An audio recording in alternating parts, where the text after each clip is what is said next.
You know how people say, family is everything? Yeah, that's cute. For people who had real families, my name's Cassidy Hale. I was 15 when my family took me on a surprise camping trip to the Colorado Rockies and left me there. I didn't get lost. I didn't wander off. They left me, on purpose. Let me back up a second. Growing up, I wasn't exactly my dad's favorite person. I was the mistake child from his first marriage. My mom died when I was 5, and by the time I was 10, he had remarried a Stepford wife named Sandra who came with a matching set of twins Mason and Lily 2 years younger than me. And treated like royalty. It wasn't sudden. It was slow, like a door creaking shut every day just a little more until one day it slammed. Birthdays forgotten, dinners eaten without me, school events skipped. At 13, I started realizing that I didn't belong. At 14, I overheard Sandra telling my dad that I was holding them back, that I reminded him of all the wrong things. He didn't argue. He just nodded. Still, nothing prepared me for what they did the summer I turned 15. It was supposed to be a bonding trip, Dad said. No phones, no distractions, just the great outdoors and family time. I was skeptical, but weirdly hopeful. I packed light, jeans, hoodie, some trail mix, water. I remember even writing in my notebook, maybe they're finally trying.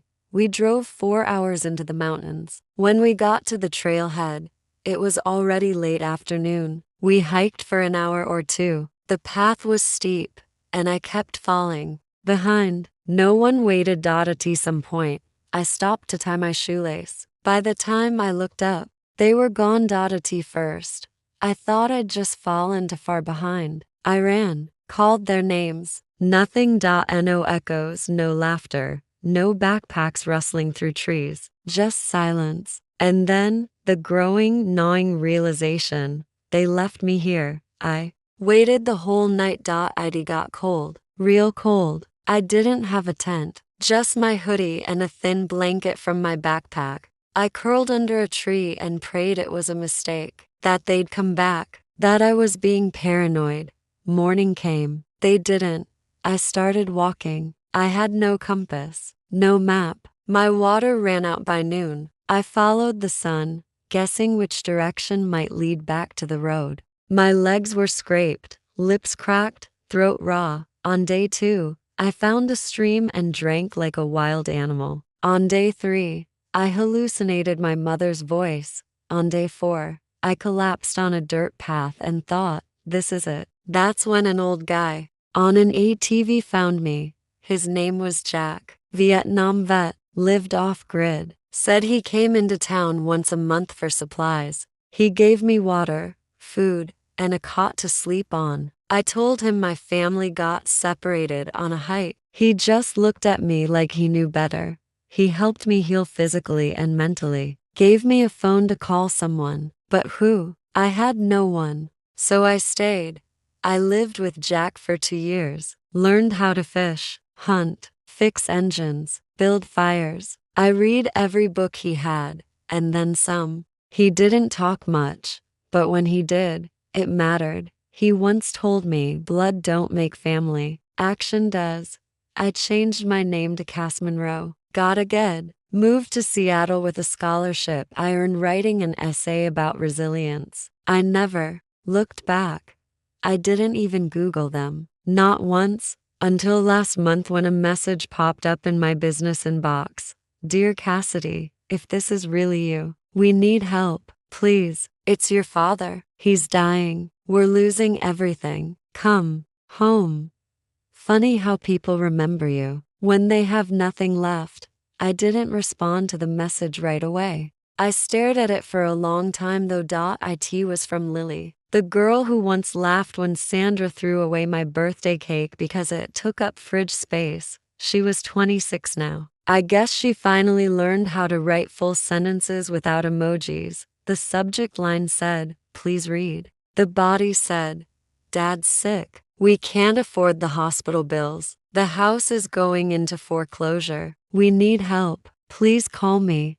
The house. You mean the house where you all lived your perfect little lives while pretending I didn't exist? The house where my room got turned into a craft space before I was even cold on that mountain? Nope, not jumping to save anyone. Not yet, anyway. I took a walk to clear my head. Seattle was rainy as usual. I walked past the coffee shop I helped build, the bookstore I invested in, the dog shelter I funded after rescuing a mutt named Benson. I had built a life here, one no one handed to me, one I fought for. It wasn't always pretty. After Jack passed, I couch surfed for months. I worked dishwashing jobs, cleaned offices, delivered groceries. I got yelled at, ignored, underestimated. But every single dollar I earned felt like a middle finger to the people who left me behind. Eventually, I got into community college, studied finance, worked at a startup, then ran one, then sold one. Now, I was the CEO of a consulting firm that helps small businesses survive in an economy designed to crush them. Funny, huh? The kid who was in the way now saves other people from falling through the cracks, and now they wanted my help? I did something reckless that night. I opened an old USB drive I hadn't touched in years full of childhood photos. Me and Mom. Me riding my bike before they stopped caring. A blurry one of me with Lily and Mason when we were all too young to know better. One photo caught my breath. Me, sitting on the porch with my dad before he changed. I didn't cry. I didn't smile either. Just stared at the girl I used to be. The one who still had hope. A week went by. Then 2 more emails came. More desperate. We're out of options. Dad keeps asking for you. Sandra said we should have never let you go. Let me go? You mean dumped me in the wilderness? Then this one came. If you don't come, he might die thinking you hate him. He'd be right. But a seed had been planted. I couldn't lie. I started to imagine what I'd say if I saw them again. If I showed up at that crumbling house. Not as the forgotten kid, but as the woman who survived. Maybe I didn't want revenge. Maybe I just wanted them to see me. I flew back to Colorado, rented a car, took the long way into town, passing the trailhead where they'd abandoned me like trash. I stopped the car and got out. Same trees, same sky, different me. I stood there for a long time. Let the memory punch me in the gut. 15-year-old me wouldn't believe this version of us had made it. I whispered to the wind, I'm still here. You didn't kill me. That night, I checked into a cheap motel and emailed Lily back. I'm here. Tell me when and where. She replied within minutes. Dad's in hospice. Room 209, Western Pines. Please come. He might not last the weekend. No apology. No explanation. Just need. It figured. I wasn't going for him. I wasn't even going for closure. I was going for me to reclaim the part of my story they tried to erase. And maybe, just maybe, to watch their faces when they realized the girl they left for dead had become the woman they now needed.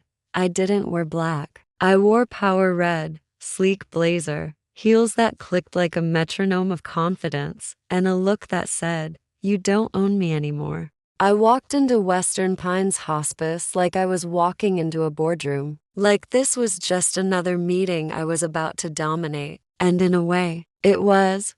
Room 109 smelled like old paper and lemon disinfectant. Inside, a frail man lay in the bed, tubes in his nose, skin pale. That was Joel Hale, my biological father. Lily was sitting by his side, dabbing her eyes with a tissue. Mason was leaning against the window, arms crossed, face pale. They both looked up when I entered, and both froze, like ghosts had walked in. Or karma. Cassidy? Lily stood, her voice cracking. I didn't answer. I just looked at her. Her hair was shorter now, her face tired. Not the smug little girl I remembered. You actually came, she whispered. I looked at my father. His eyes were open barely. He turned his head slowly. His gaze met mine, and for a second, I saw panic. He remembered. I didn't expect you to look so Different, Mason said behind me. I mean, you look successful, I snapped. Shut up. Lily stepped toward me. Cass, I know we didn't always. I mean, we were kids. Sandra, she told us not to talk about you. She said you ran off. I didn't run, I said, voice calm but razor sharp. You left me. She flinched. I let the silence hang like smoke. Joel coughed, his voice a cracked whisper. I thought you'd be dead. I stepped closer, heels clicking like thunder. I was almost, but I survived, Joel. I survived you. He coughed again, struggling to sit up. Cassidy, I was weak. Sandra, she thought it would be easier. You were a burden and you agreed. He didn't answer. He couldn't. I turned to Lily. So what do you want? Money? A miracle? No, I mean, yeah, we're losing the house. But that's not why I wrote you. He wanted to see you. Before he wanted closure? I asked. She nodded. I laughed. Closure is earned. He never even looked for me. Lily looked away. Sandra made sure we didn't. Sandra, still throwing knives from the shadows. Here's the truth. I could have walked out right then and never looked back. But I didn't, because I had a plan. I reached into my purse and pulled out a sealed envelope. Lily looked confused. What's that? I smiled. An offer. I just bought the debt on your house. Mason straightened. You what? You heard me. I now own the lien. The foreclosure process begins next week unless you accept my terms. Joel tried to speak, but I held up a hand. I'll let you keep the house. On one condition. They stared. You tell everyone what you did to me, publicly. You write it down, sign it, and I'll post it on my company's site under why I do what I do. That would ruin us, Mason muttered. I shrugged. Then pack your bags. Lily looked at Joel, her face pale. Dad, he coughed, wheezed, whispered. Do it. I left the hospice that night with a signed confession and no guilt. I didn't want revenge in the traditional sense. I didn't want to hurt them. I just wanted them to say it out loud, to own it. And now they had. 2 days later, the confession went live on my website. Views exploded. Comments poured in. You're a hero. They don't deserve forgiveness. Thank you for surviving. That last one, it stayed with me. But the real win? A message I got from a nonprofit that helps abandoned teens. We read your story. Would you be willing to speak at our event? Would I? Hell yes. The confession went viral faster than I expected. It started small, people from my company commenting things like, "This explains why she's so relentless for her clients," or "No wonder she fights like hell." Then it picked up speed. Reddit threads, news articles, podcasts quoting it as one of the rawest, most powerful personal statements of the year. But the best part, it wasn't about them anymore. It was about me. I spoke at that nonprofit event a week later. Hundreds of teenagers, some with scars you could see, others with wounds you couldn't. I stood up there, not as a victim, but as proof. I told them, I didn't survive because I'm special. I survived because I refused to let someone else write my ending. After the speech, a girl with braces and shaky hands came up to me. She whispered, "They told me I was too much. You make me feel like I'm enough." I hugged her hard. That night, back at my hotel, I finally cried, not out of sadness, not from anger, but because the girl I used to be had finally been heard. She wasn't just left in the woods. She walked out, and she became me. A week later, I got a final message from Lily. Short, no drama, no guilt trip. Dad passed this morning. Thank you for giving him peace. I know we don't deserve anything from you, but I hope you're okay. I didn't reply. Some stories don't need sequels. Some doors deserve to stay closed. I bought a cabin near Jack's old place. Quiet, peaceful. Every now and then I go off grid. Not because I'm hiding, but because I can. Because I choose it. I plant trees, I read books. I write letters to the girl I used to be. Dear Cassidy, you were never broken. You were just unfinished. Do I forgive them? No, but I freed them. That's enough, because revenge isn't always about destruction. Sometimes it's just about letting them know you survived, you thrived, and they don't get to define you anymore. They left me to die in the mountains, thinking the silence would swallow me whole. But the silence taught me how to scream louder, without saying a word. I didn't go back to save them. I went back to save myself. And when I walked out that door, I didn't just leave the past behind. I buried it and planted something better in its place. Don't forget to like, comment, and subscribe for more real revenge stories. Have a story? We're listening. Sometimes survival is the revenge. I'm not a petty person. At least I didn't used to be. But there's something about getting stabbed in the back by someone who once called you family that makes your moral compass spin a little off course. Let me start from the beginning. My name's Jasmine Carter, and until last year, I was the senior HR manager at a mid-sized finance firm in downtown Chicago. I'd been there for 8 years. 8 long, demanding loyalty-testing years. I'd helped grow that company from 40 employees to over 200. I built the HR system from scratch.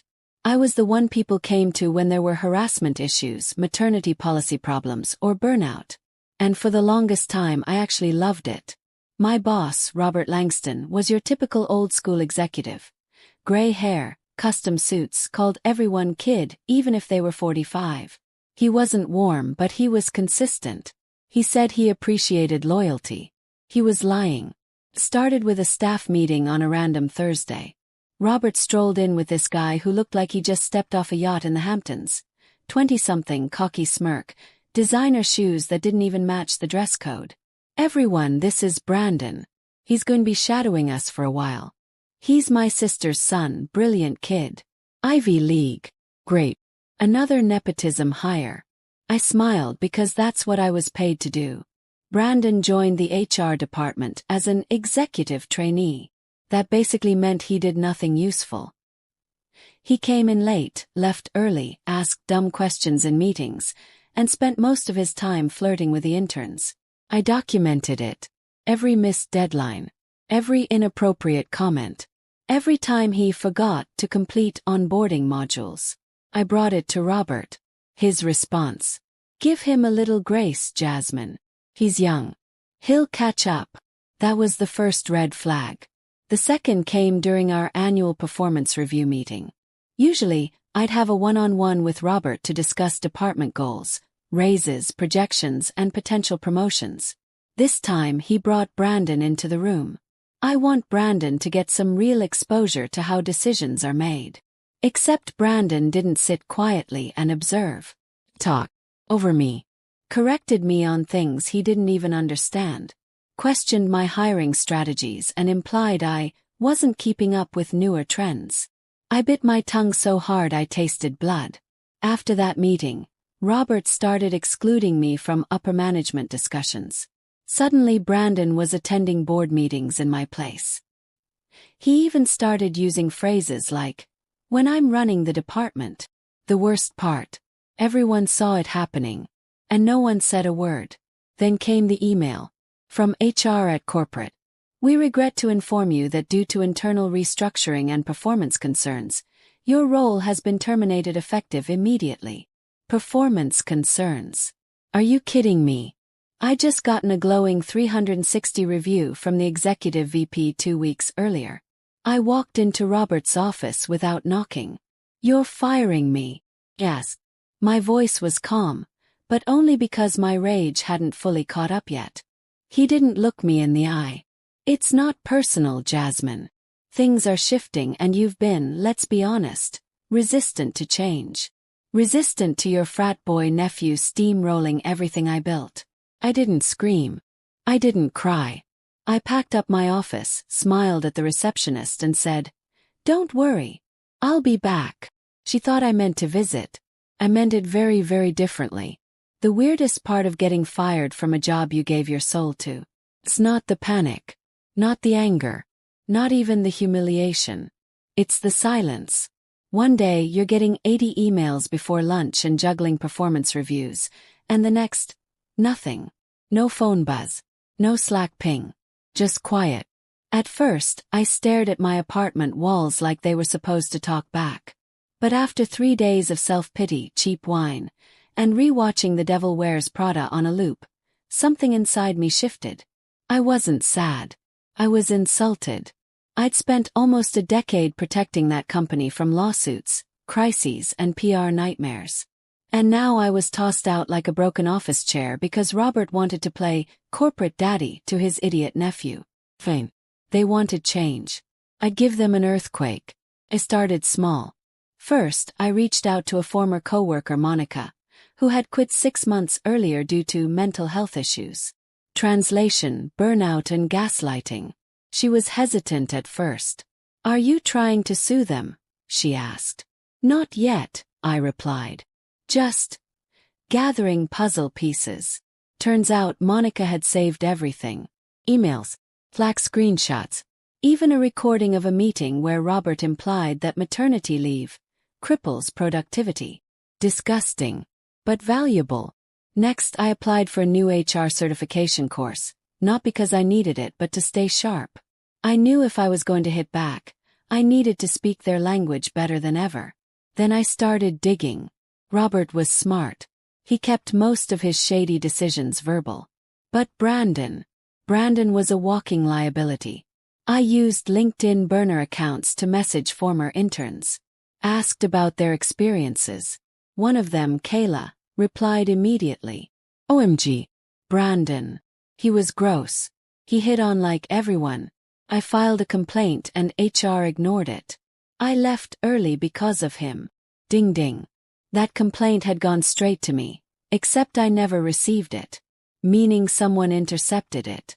I filed a FOIA-style request through an HR industry contact who still had limited internal access. Guess what? The file was marked as addressed with my digital signature. I never signed it. They forged my authorization to bury a sexual harassment report. That's not just unethical. That's criminal. I started building a timeline. A Brandon starts work. A reports start disappearing. I get excluded from meeting. My role gets dissolved. I cross-referenced everything with email logs, timestamps, and board memos I'd archived before leaving. The pattern was undeniable. But I needed more. Something big.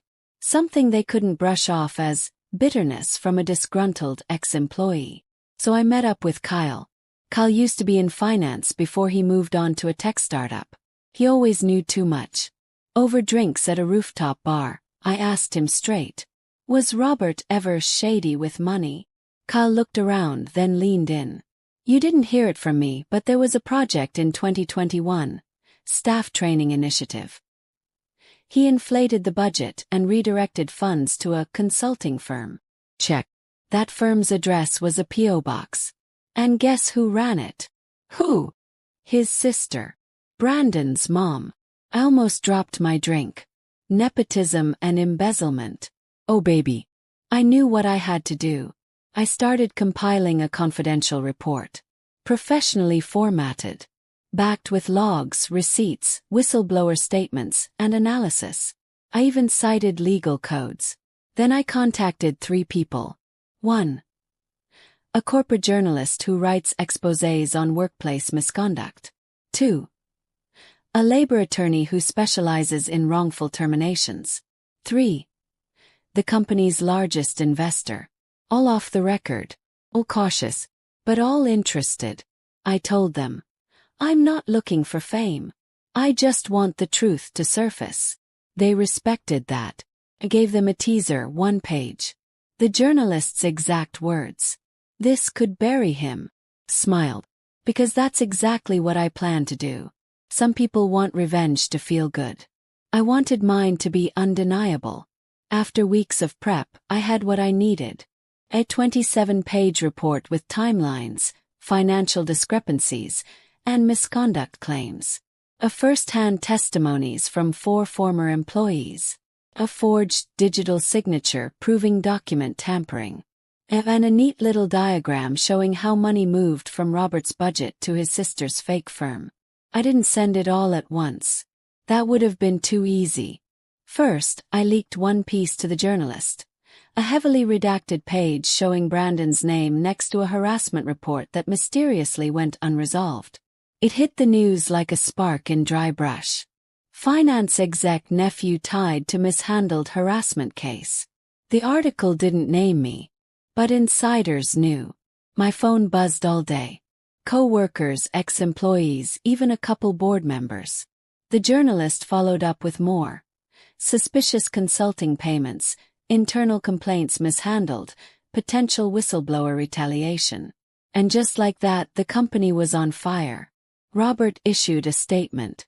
The usual PR garbage. We take all allegations seriously. Committed to a thorough review. But it was too late. The damage was public. Investors started pulling out. One client terminated a multi-million-dollar contract citing ethical concerns. Then I sent the full report, not to the media, but directly to the company's board and general counsel. 48 hours later, Robert was placed on administrative leave. Brandon resigned. The company released another statement. More corporate word salad. But I didn't care about their damage control. I cared about what came next. 3 weeks later I got a call. It was from a consulting firm I used to collaborate with. They had a client who needed emergency HR compliance restructuring. Guess who the client was? My old company. I laughed so hard I nearly choked. The firm offered me a 6-month contract. Triple my old rate. Full autonomy. Direct reporting to the board. My only condition. I would not work with Robert or anyone from his legacy team. They agreed. I walked into that building like a ghost. People stared like they'd seen someone rise from the grave. I didn't smile. I didn't gloat. I just did my job. And every time I walked past Brandon's old desk, now empty, dusty, forgotten, I felt nothing but peace. The final nail came later. A government audit.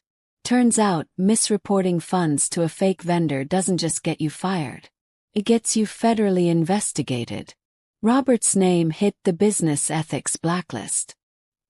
He tried to pivot to another startup, but the news followed him.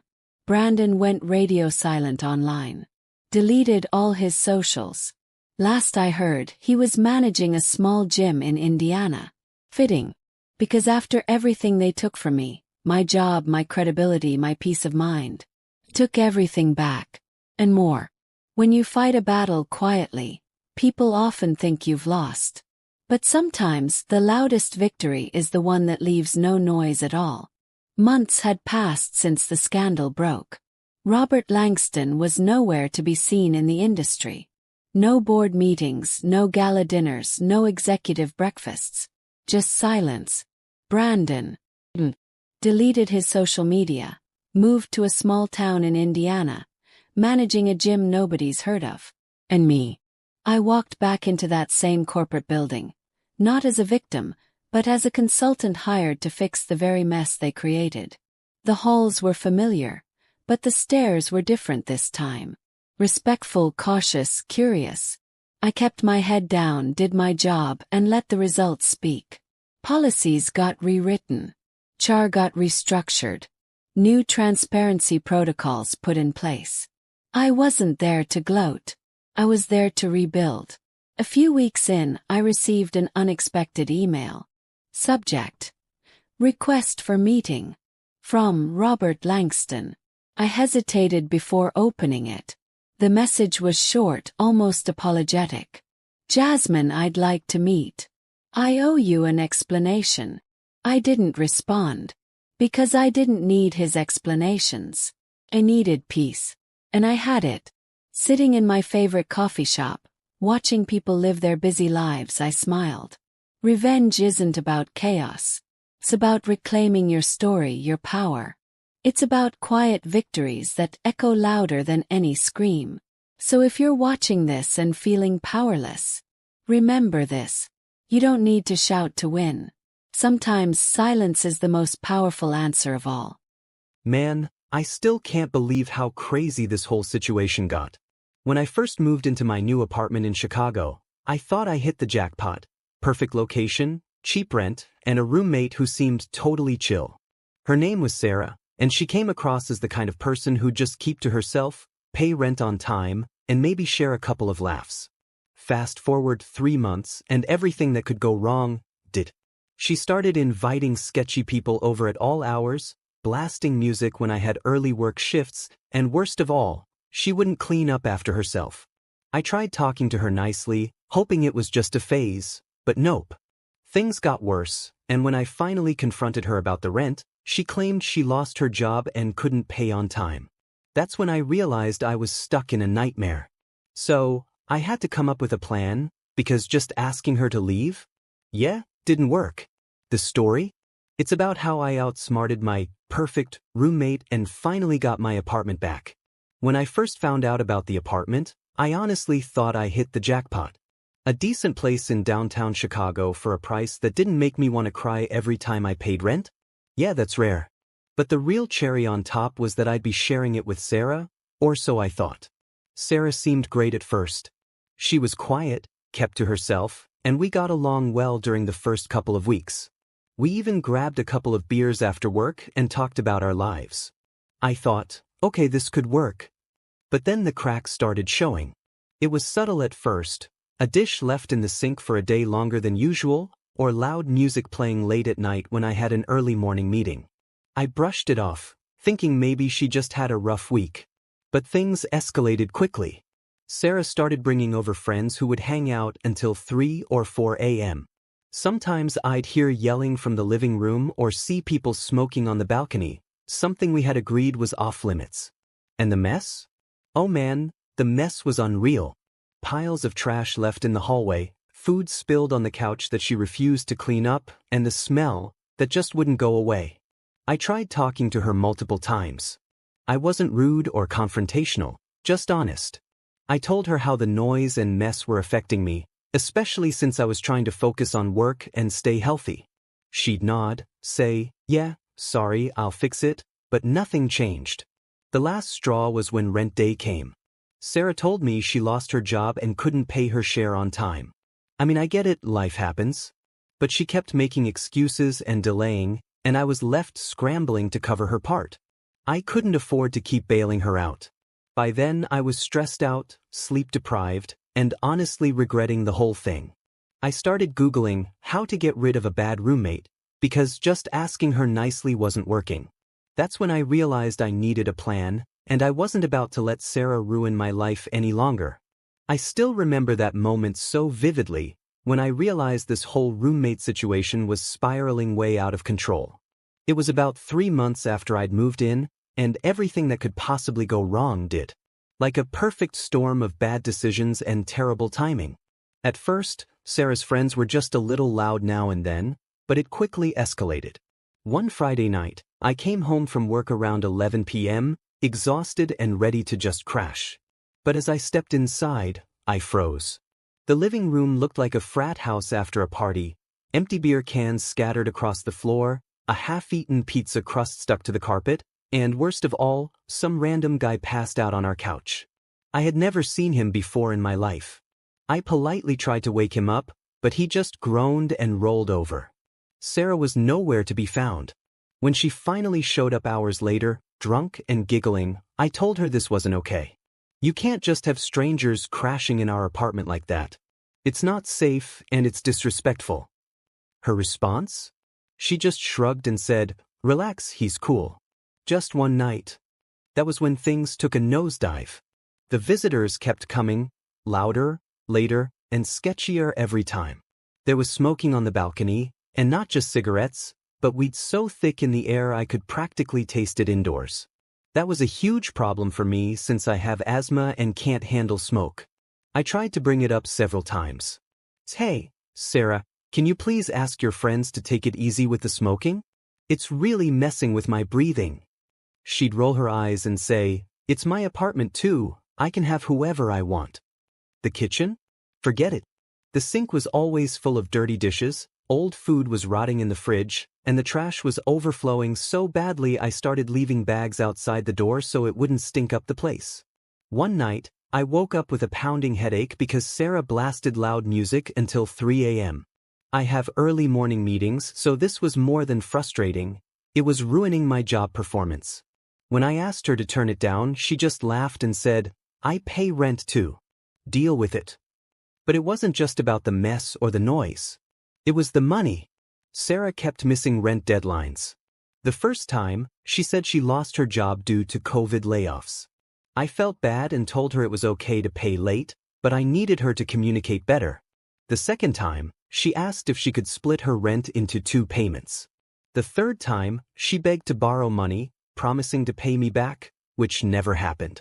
Covering her portion was draining my savings fast.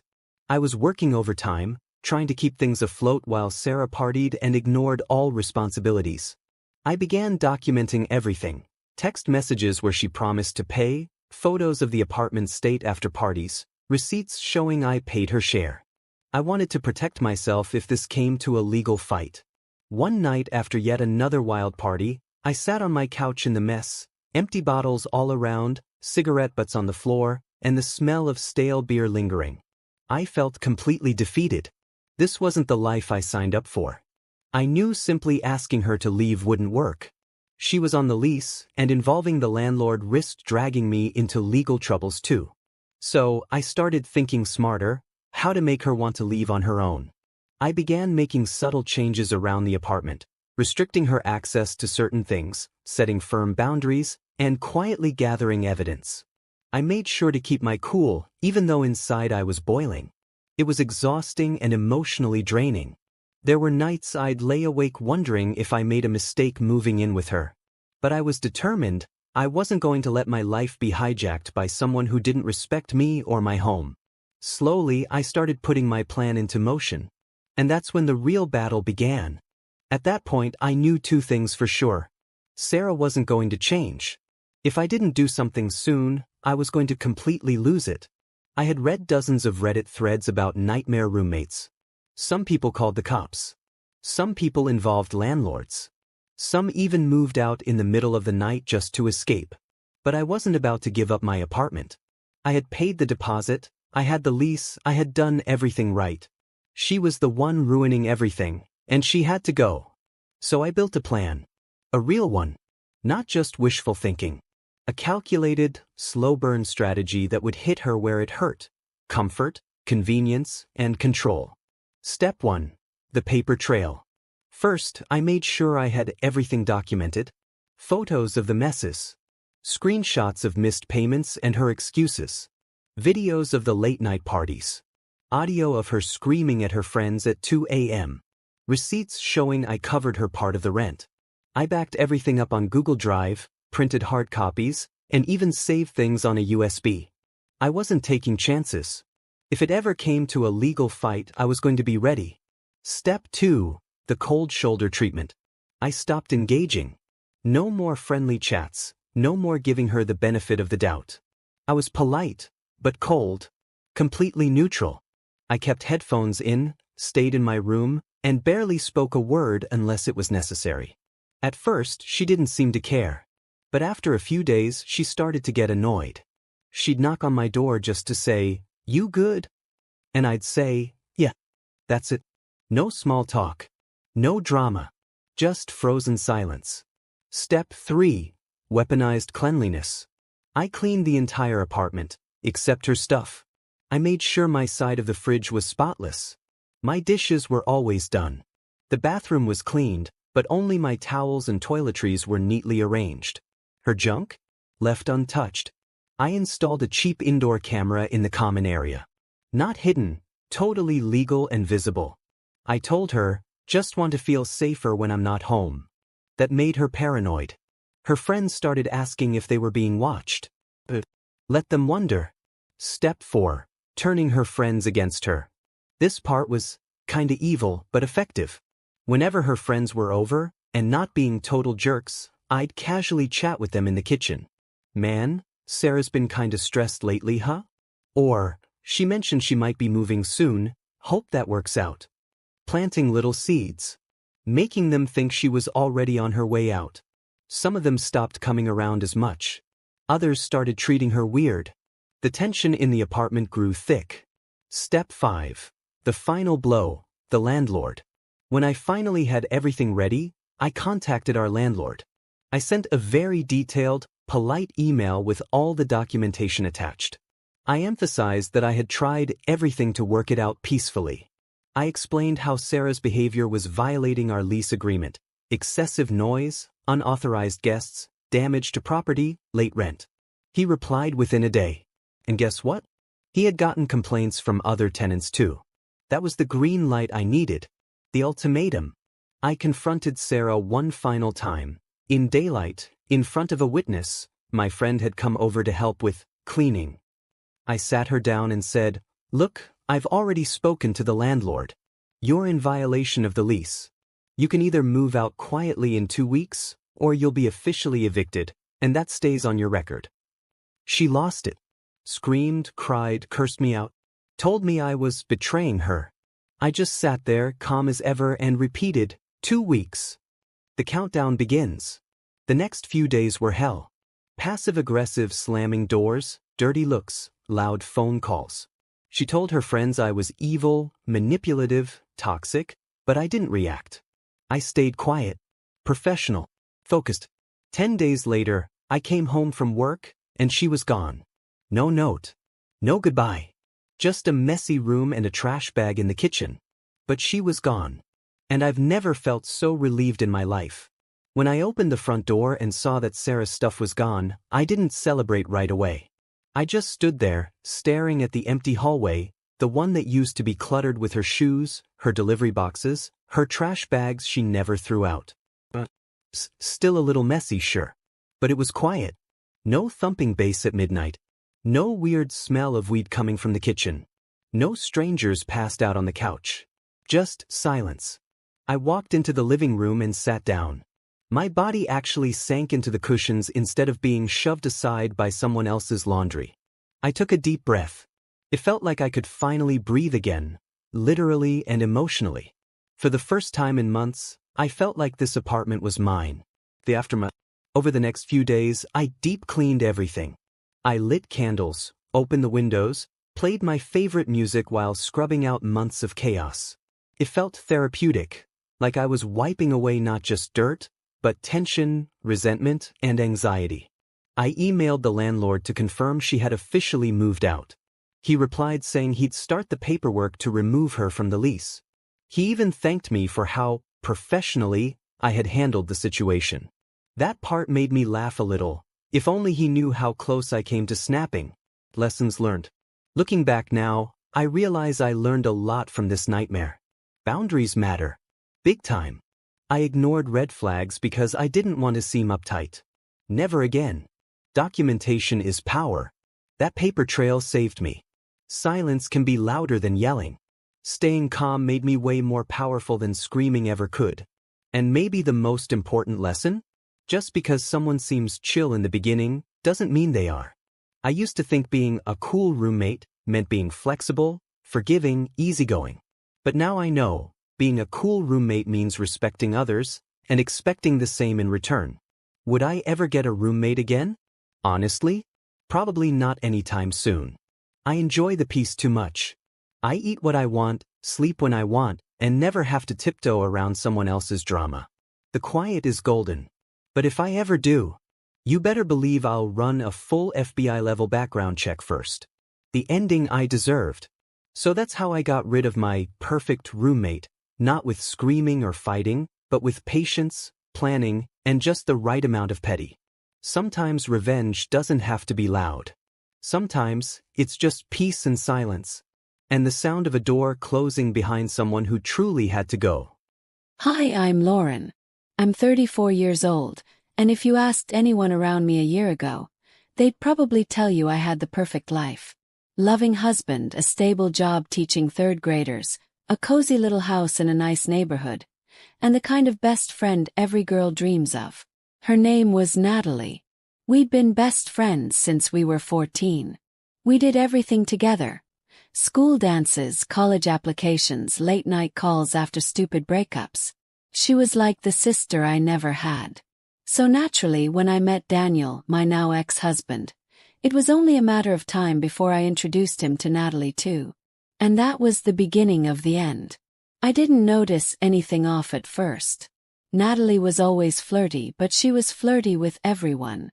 Daniel didn't seem to mind it either, and honestly, why would he? She was my best friend. She helped me plan our wedding, picked out my dress, even gave a tearful speech at our reception. I used to think I was lucky to have both of them in my life. Turns out I was just blind.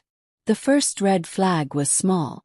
It was a weird late-night text I saw when Daniel left his phone on the kitchen counter. Just a heart emoji from N. Nothing else. He said it was Natalie saying goodnight. I laughed it off. She was weird like that. But then there were more signs. He started coming home later. Natalie stopped hanging out with me as much. She always had some excuse. I started feeling like the third wheel in my own marriage. One night I got drunk and did the thing I swore I'd never do. Snoop. I opened Daniel's email. And what I found shattered me. An email chain going back months. Private jokes, hotel receipts, photos I wish I could erase from my brain. The worst part. They were planning to tell me after her birthday. As if they needed one last celebration before they stabbed me in the heart. I didn't scream. I didn't cry. I made a plan. I don't know how long I sat there, just staring at the screen. It was like I was watching someone else's nightmare. Except every email, every message, every "can't wait to see you tonight red heart" was addressed to my husband and my best friend. I wanted to scream, throw the laptop across the room, burn every photo of our wedding. But I didn't. I just sat there in this eerie, frozen calm. The next morning, Daniel walked into the kitchen like nothing happened. Kissed me on the cheek, asked if I wanted pancakes. He nodded. And I made him pancakes. I don't think I said more than 5 words to him that day. Or the day after. He barely noticed. That's when I realized how far gone he really was. A few days later, Natalie texted me. "Can we grab coffee soon? I miss you red heart." I stared at that little heart for 10 minutes. She was bold, I'll give her that. Agreed. I needed to look her in the eyes. At the cafe, she hugged me like nothing was wrong. Same fake laugh, same chirpy tone. I ordered black coffee. She ordered her usual soy vanilla latte. She started talking about her birthday party plans. How excited she was. How Daniel had been so helpful. And then she dropped this line. I'll never forget it. You know, if I ever found someone like Daniel, I'd lock him down in a heartbeat. I almost laughed. Almost. That night I confronted Daniel. I waited until he got out of the shower. I was sitting on the bed, laptop open. "You left your email open." His face changed instantly. Like a storm just passed over it. "Lauren, how long?" Yes. He didn't answer. "How long?" 8 months. That was it. No begging. No real apology. Just 8 months. I asked him to leave. He said he would in the morning. He didn't leave. For the next week, we were strangers living in the same house. I cried in the bathroom with the shower running. I stopped eating. My students started asking me if I was okay. I told them I had allergies. Then came the final blow. Daniel officially moved out. To Natalie's condo. She didn't even bother hiding it. She posted a selfie of them at brunch on Instagram. Captioned it. "Starting a new chapter, 2 hearts." Friends stopped calling. Some of them picked sides. Some were just cowards. My mom said, "You're better off." I didn't feel better. I felt like I'd been erased. Until the invitation came. A gold-trimmed envelope with cursive writing. "You are cordially invited to celebrate the wedding of Daniel Carter and Natalie Brooks." I stared at that thing for an hour. My hands were shaking. But somewhere in the middle of that rage, a strange calm came over me. I knew what I had to do. I wasn't going to cry anymore. I was going to RSVP yes. And I was going to make that day unforgettable. For both of them. After I RSVP'd yes, something inside me clicked. I wasn't broken anymore. I was dangerous. But not in the way they expected. See, Natalie always painted me as the sweet one. The one who'd bake you cookies when you had a bad day. Who cried during commercials. Who didn't raise her voice, even when someone deserved to be screamed at. That version of me was dead. I started small. I needed intel. So I refollowed Natalie on Instagram. She followed me back immediately, probably thinking I was trying to heal. Every day she posted about the wedding. The venue, the dress, the color palette. I watched everything. The wedding was going to be at a vineyard an hour outside the city. Super bougie. Rustic. Classy. 150 guests. She posted their registry. He tagged vendors. She posted her bridal party lineup. All this info. And she had no idea I was collecting it like a detective. I even went so far as to create a fake wedding planning Pinterest account. Followed her boards. Left supportive comments. She ate it up. You should do a champagne tower. I suggested. Guess what? They did. Daniel didn't post as much. But when he did, it was just embarrassing. Post photos. Fake smiles. One of him holding her dog with the caption, "Dad life starts now." I created a burner email account. I emailed their DJ under the name Tessa Blake, claiming to be Natalie's maid of honor. She lost track of her final playlist. Could you resend it? He did. I knew every song they'd walk into. The first dance. The father-daughter moment. I even knew she was planning a surprise performance for Daniel. I wasn't going to ruin their day. I was going to rewrite it. About 3 weeks before the wedding, I booked a hair and makeup trial with the same vendor Natalie had tagged. She had no idea she wasn't there that day. The stylist complimented my bone structure. Asked what the event was. "Oh, just my ex-husband's wedding," I smiled. Her eyes widened. "So, revenge glam." "Exactly." I picked a deep emerald satin gown. Backless. Classy but lethal. I wanted to be a car crash they couldn't stop staring at. I hit the gym. Clean.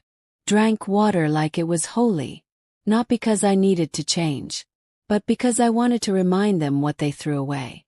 1 week before the wedding, I sent out anonymous letters to 3 of Natalie's bridesmaids. Nothing cruel. Just hints. Screenshots. A printout of a dating app profile Daniel had made during their honeymoon phase. I didn't want them to back out. I wanted them to be uncomfortable. I wanted those fake smiles to tremble. The night before the wedding, I stayed in a little B&B near the venue. It was peaceful. I listened to the playlist they'd walk into. Practiced smiling in the mirror. I wasn't nervous. I was ready. I printed out the emails. Photos. Their messages from the affair. I bound them into a little white book. No title on the cover. Just blank.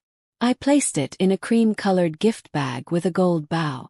The card read, "Something borrowed." The morning of the wedding was perfect. Sunny 76 degrees with a light breeze. I arrived exactly 20 minutes before the ceremony. The coordinator asked who I was. "I'm Lauren Carter," I said loud and clear. Her eyes widened. She whispered into her headset. "She's not on the guest list," I heard. Smiled. "Actually, I RSVP'd yes. You'll find the confirmation." Daniel hadn't updated the list. Of course he hadn't. The poor woman panicked, then waved me through. I took my seat in the 3rd row. Right side. Perfect view. When Daniel walked out, his eyes scanned the guests. When he saw me, he froze for half a second, then looked away. Natalie didn't see me until she walked down the aisle. Her eyes widened. But she didn't stop walking. The ceremony went off as expected. Vows, rings, kiss. When the officiant pronounced them husband and wife, I clapped. Loudly. People turned to look. I didn't care. At the reception, I waited until they were mingling. Then I approached the gift table. placed the cream-colored bag gently between a blender and an envelope from Uncle Paul. No one noticed. Then I walked up to the bar. Tequila soda, extra lime. The bartender smiled. Rough day. Smirk. Not anymore. I didn't stay for the whole thing. I made sure to dance once. I chatted with 2 distant relatives who didn't recognize me. I made them laugh. Then, right before they cut the cake, I slipped away. My Uber driver asked if I had fun. I said, it was unforgettable. 2 days later I got a message. Private number. You think that was funny? I didn't reply. A second message. You ruined everything. I still didn't reply. Later that night, I received an email from one of Natalie's bridesmaids. Just 3 words. I believe you. Revenge doesn't always have to be loud. Sometimes it's a whisper that never leaves their head. Sometimes it's a gift they'll never dare to open again. You'd think the high would wear off, right? That after you serve someone a cold dish of revenge, you'd go back to feeling empty. But nah. I woke up the morning after the wedding in that same B&B, made myself a strong cup of coffee, and watched the sun rise like it owed me something. And for the first time in months I smiled. Not a sad smile. Not one of those tight fake ones. Real one. I was still smiling when I turned on my phone. 17 messages. 3 from Daniel. 1 from Natalie. The rest were random numbers or blocked senders. I didn't open any of them. I just deleted everything. I'd said what I needed to say. Not with words but with evidence. With truth. With elegance.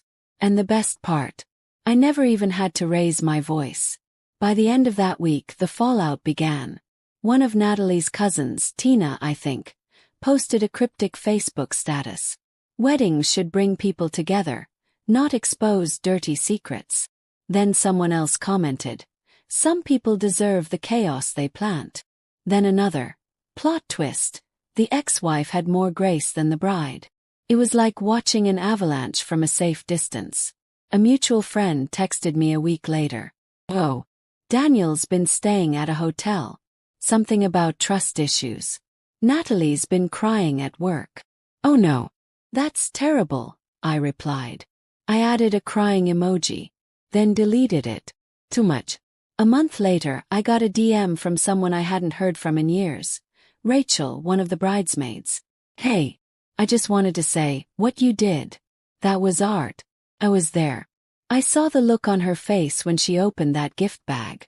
She turned gray. Daniel tried to pretend it was nothing, but she wouldn't even hold his hand during their first dance. Just wow. You won.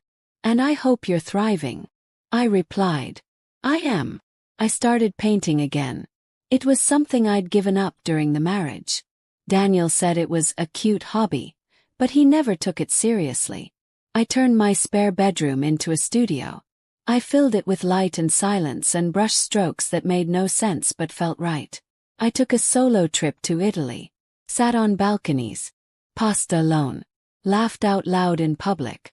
People kept telling me how brave I was. I wasn't brave. I was just done letting people write my story for me. Then, one afternoon, maybe 6 months later, I got an email. Subject line. I need to explain myself. From Natalie. My stomach dropped. Not because I cared, but because I expected her to show up eventually. I hovered over the delete button. Then I clicked open. It was long. Rambling. Apologetic. She claimed she never meant to hurt me. That she thought Daniel would leave me anyway.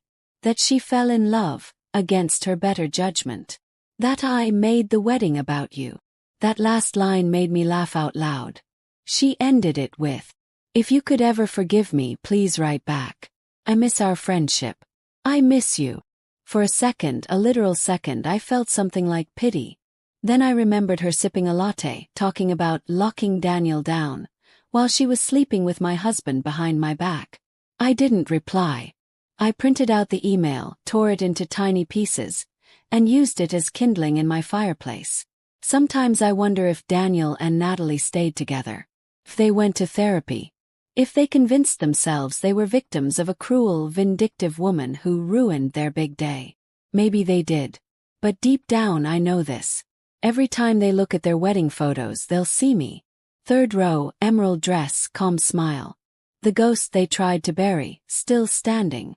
And that, my friend, is how I took everything they built on betrayal and made it my stage.